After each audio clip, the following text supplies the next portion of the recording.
2022 विधानसभा चुनाव के चंद महीने बचे हैं।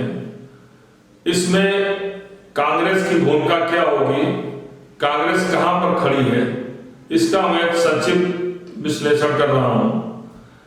प्रियंका गांधी वाड्रा के नेतृत्व में जिस तरह से कांग्रेस सक्रिय हुई है, उसने 40% महिलाओं को टिकट देने का वादा किया है, बच्चियों को स्मार्टफोन और इलेक्ट्रिक स्कूटी देने की बात कही है, गेहूं का मूल्य 2500 रुपए और गन्ने का प्रति क्विंटल 400 रुपए निर्धारित करने के लिए घोषणा की है। पीड़ित परिवारों को कोरोना में जो प्रभावित रहे हैं उनको 25,000 रुपए देने की बात और 20 लाख रोजगार की बात कही है। ये सब तो घोषणाएं हैं जो और दल लगातार करते जा रहे हैं। सबसे महत्वपूर्ण बात यह है कि कांग्रेस प्रियंका गांधी वाड्रा के नेतृत्व में 2022 में कहां खड़ी है। निश्चित रूप से पिछले 2 महीने से जिस तरह से प्रियंका की सक्रियता बढ़ी है, चाहे लखीमपुर खीरी हो, सोनभद्र हो या ललितपुर हो, उससे कार्यकर्ताओं का उत्साह बढ़ा है। जब हम लखीमपुर खीरी में शहीद किसान और श्री रमेश कश्यप जो पत्रकार थे उनके परिजनों से मिले और जनता में जो कांग्रेस के प्रति साफ कार्नर थे, कांग्रेस के प्रति एक झुकाव था, उनमें भी प्रियंका गांधी की सक्रियता सकारात्मक सुझाव या रुख पैदा कर रही है। लेकिन क्या यह सक्रियता प्रियंका गांधी का दौड़ भाग उत्तर प्रदेश 2022 विधानसभा चुनाव में कांग्रेस को विजय दिला पाएगी? ये एक बहुत महत्वपूर्ण सवाल है, क्योंकि जिस तरह से उत्तर प्रदेश में जाति और धर्म की सियासत हो रही है, कांग्रेस इनमें कहीं नहीं टिकती। कांग्रेस का अपना आधार वोट बैंक मुस्लिम, दलित, सवर्ण, जिसमें विशेषकर ब्राह्मण थे, वो आज इसके पास नहीं है। इसलिए बिना आधार वोट बैंक के कांग्रेस बहुत अधिक सफल हो पाएगी, इसमें तो बहुत कहना जल्दीबाजी होगी। लेकिन जिन 40% महिलाओं को टिकट देने का वादा करके प्रियंका 2022 चुनाव मैदान में जा रही हैं, जब तक महिलाओं की पूरी भागीदारी राजनीति में नहीं होगी, हम अगर आधी आबादी हैं तो कम से कम आधी हमारी भागीदारी होनी चाहिए। जो 40% की भागीदारी हमने कही है वो एक शुरुआत है। हम चाहते हैं कि आगे बढ़कर जो लोकसभा का चुनाव है उसमें आधी महिलाएं लड़ें, ताकि आप सबकी आवाज़ आगे आए। क्योंकि जब तक हम खुद समाज को बदलने का नहीं ठानेंगे, हम खुद जिम्मेदारी नहीं लेंगे, तो कोई नहीं करेगा। वो एक सकारात्मक रूप में देखा जा रहा है, क्योंकि जो लोग ये सवाल उठा रहे हैं कि महिला प्रत्याशी नहीं मिलेंगी, उन्हें याद रखना चाहिए कि महिला प्रत्याशियों की कमी नहीं है। हर वर्ग में महिलाओं की काफी संख्या में सक्रियता दिखाई दे रही है। इसका सबसे बड़ा उदाहरण 73 और 74 संविधान संशोधन के बाद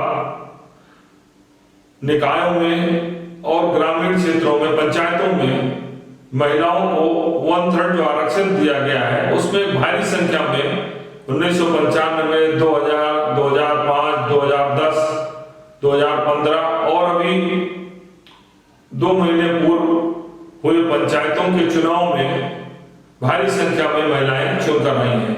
2021 ग्रामीण क्षेत्र में पंचायतों के चुनाव में 33% आरक्षण के विपरीत 42% महिलाएं प्रधान, ग्राम पंचायत सदस्य, जिला पंचायत और ब्लॉक प्रमुख में जीत कर आई है।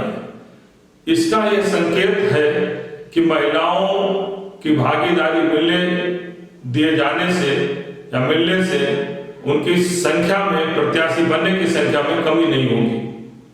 और इसमें सबसे महत्वपूर्ण बात यह है कि पंचायतों में जो आरक्षण की व्यवस्था की गई थी, उसमें हर वर्ग की महिलाएं शामिल हैं। जैसे कि 27% पिछड़ों के आरक्षण में 1/3 यानी 9% महिलाएं शामिल हैं।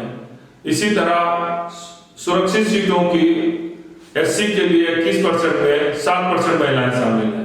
शेष सामान्य वर्ग में जो अनारक्षित 50% सीटें बचती हैं उसमें 17% महिलाएं शामिल हैं।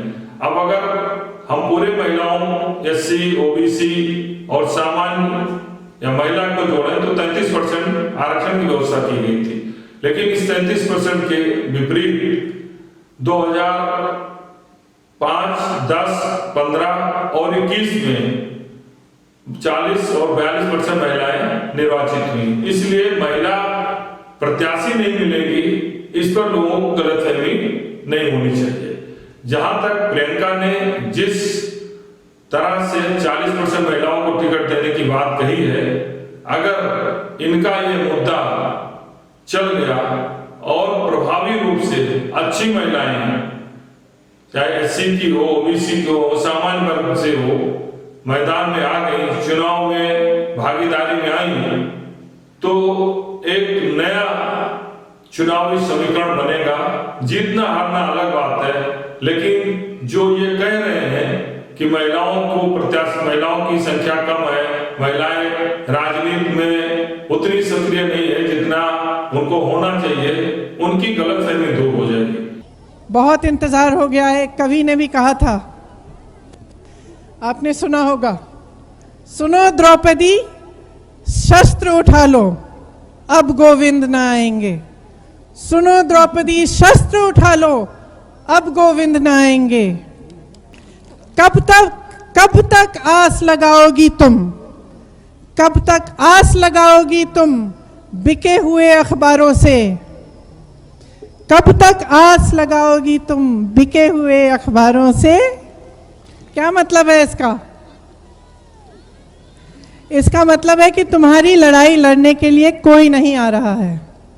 तुम कब तक आस लगाओगी कि तुम्हारी आवाज कोई और उठाएगा? कैसी रक्षा मांग रही हो, कैसी रक्षा मांग रही हो दुशासन दरबारों से। मतलब कि तुम कैसी रक्षा मांग रही हो उन लोगों से जो तुम्हारी रक्षा करेंगे ही नहीं। जो 40% की भागीदारी हमने कही है वो एक शुरुआत है। हम चाहते हैं कि आगे बढ़कर जो लोकसभा का चुनाव है उसमें आधी महिलाएं लड़े। तुम प्रियंका गांधी वाड्रा का ये बहुत इंपॉर्टेंट और महत्वपूर्ण घोषणा है महिलाओं को 40% टिकट देने की बात। दूसरा सबसे महत्वपूर्ण बात यह है कि प्रियंका गांधी वाड्रा अगर स्वयं प्रदेश के मुख्यमंत्री का चेहरा बनकर आगे आए तो इस 40% की घोषणा को भी काफी और अधिक बल मिलेगा। दूसरा, बच्चियों को स्मार्टफोन और स्कूटी देने का भी एक अच्छा प्रभाव दिखाई देगा। लेकिन ये तभी होगा जब प्रियंका गांधी वाड्रा की सक्रियता निरंतर बनी रहे और वो बहुत ही मजबूती के साथ आगे बढ़े, तब ये संभव है।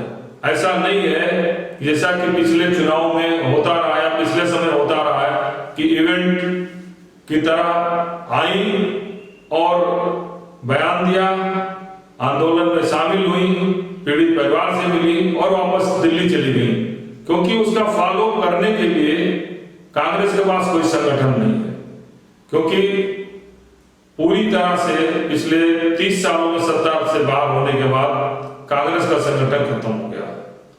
दूसरा सबसे महत्वपूर्ण और है कि जिस तरह से प्रियंका सक्रियता तो है, लेकिन उनके आसपास उन कांग्रेसियों का जमावड़ा नहीं है जिनके समर्थन से कांग्रेस मजबूत हो सकती है। आज प्रियंका के आसपास जो भी लोग दिखाई दे रहे हैं उनका नाम, उनके चेहरे या उनका अनुभव, उनका कमिटमेंट कोई भी ऐसा नहीं है जो कांग्रेस के प्रति या कांग्रेस को मजबूत करने में काफी योगदान दे सके।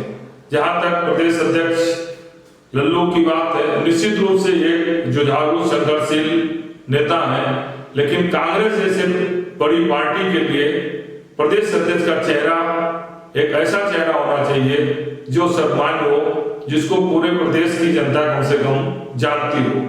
लल्लू का संघर्ष सराहनीय है वो संघर्ष करते हैं, लेकिन संघर्ष के साथ साथ एक बड़ा चेहरा भी होना चाहिए जिसका अभाव दिखाई दे रहा है।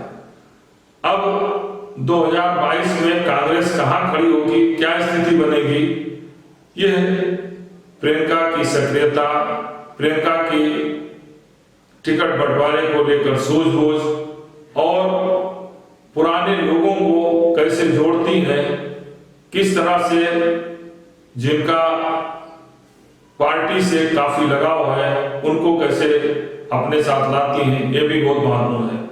सबसे नकारात्मक बिंदु कांग्रेस के लिए, प्रियंका गांधी वाड्रा के लिए, उनकी सियासत के लिए यह है कि जो पुराने कांग्रेसी नेता थे, पुराने राजनीतिक घराने थे, जो नेहरू से लेकर और राहुल गांधी तक जिनकी सियासत कांग्रेस से जुड़ी रही है, उन बड़े राजनीतिक घरानों के उत्तराधिकारी कांग्रेस छोड़ के जा रहे हैं, चाहे वो जतिन प्रसाद हो या कमलापत त्रिपाठी के पुत्र ललितेश त्रिपाठी हो। इसी तरह अन्य तमाम वरिष्ठ कांग्रेसी नेता जिनकी कमिटमेंट कांग्रेस के प्रति नेहरू परिवार के बस गांधी परिवार के साथ रहा, वो धीरे धीरे कांग्रेस से को छोड़कर जा रहे हैं। प्रियंका के लिए सबसे बड़ी चुनौती है कि आखिर उनकी एक ऐसी कौन सी कार्यशैली है कि जिनकी पीढ़ी दर पीढ़ी कांग्रेस के साथ, उनके दादी के साथ, उनके पिता के साथ, उनकी माता के साथ जुड़ी रही है, वो पीढ़ी प्रियंका के साथ काम करना नहीं चाहती। वो कौन से ऐसे लोग हैं प्रियंका के आसपास जुड़े हुए हैं जो ऐसे पुराने कांग्रेसियों को बाहर करते जा रहे हैं। यह सबसे दुर्भाग्यपूर्ण स्थिति होगी। प्रियंका गांधी जितनी भी मेहनत कर ले, जितने भी नारे ले आए, जो भी घोषणाएं करें, लेकिन अगर उनका तालमेल पुराने कांग्रेसियों के साथ नई पीढ़ी को जोड़ने के नहीं हुआ तो अपेक्षित सफलता नहीं मिलेगी। एक और महत्वपूर्ण बात यह है कि प्रियंका जिनके आवास पर घंटों बिता रही हैं, वो चाहे नसीमुद्दीन सिद्दीकी हो या दूसरे लोग हों, उसका भी पुराना ट्रैक रिकॉर्ड देखना चाहिए। बहुत अच्छा संदेश नहीं जाता है। जिस समय अपराधियों की बात हो, भ्रष्टाचारियों की बात हो उठ रही हो, उसमें प्रियंका गांधी 3-3, 4-4 घंटे एक ऐसे नेता के पास आवास पर बिता रही हैं जिसका पुराना ट्रैक अच्छा ना हो, जो एक बहुजन समाज पार्टी छोड़ के कांग्रेस में आया हो और जो जेल तक जा चुका हो, तमाम विवादित मामलों में आरोपित हो और जिसके खिलाफ आपराधिक मुकदमे भी चल रहे हो, ऐसे विवादास्पद व्यक्ति के या नेता के आवास पर समय बिताना या उसको बहुत महत्व देना भी ना तो जनता को ठीक लग रहा है, ना कांग्रेस के उन कार्यकर्ताओं को जिनका कमिटमेंट गांधी परिवार के प्रति और कांग्रेस के प्रति है। इसलिए आने वाला 2 महीना जिसमें चुनाव को लेकर सरगर्मियां बढ़ेंगी, उसमें प्रियंका को सबसे महत्वपूर्ण बात ये करना होगा कि पुराने कांग्रेसियों को फिर से जोड़ें, अपनी कमियों को तलाशें जिनके कारण वो लोग उनसे दूर होते जा रहे हैं। दूसरा, प्रत्याशियों के चयन में भी एक महत्वपूर्ण तरीके से जिनकी जमीनी समर्थन हो उनको जोड़ने का प्रयास करें, क्योंकि अगर फिर जैसा कि हवा चल रही है गठबंधन की सियासत में कांग्रेस जुटी, तो निश्चित रूप से जानिए कि जिस तरह से 2019 लोकसभा चुनाव में अमेठी को गंवाया है, अगर फिर गठबंधन की साथ 2022 में प्रियंका आगे बढ़ी तो रायबरेली सीट भी 2024 में इनको गंवानी पड़ेगी, क्योंकि रायबरेली में भी जो महत्वपूर्ण लोग थे वो इनसे दूर हो जा चुके हैं। तो प्रियंका गांधी के लिए 2022 विधानसभा चुनाव एक ऐसी चुनौती है जिसके लिए उनकी कार्यशैली, उनकी क्षमता, उनकी लोकप्रियता सबका आकलन होगा और कांग्रेस पार्टी के लिए उत्तर प्रदेश में जमीन मजबूत करने का एक जरिया भी बनेगा। धन्यवाद।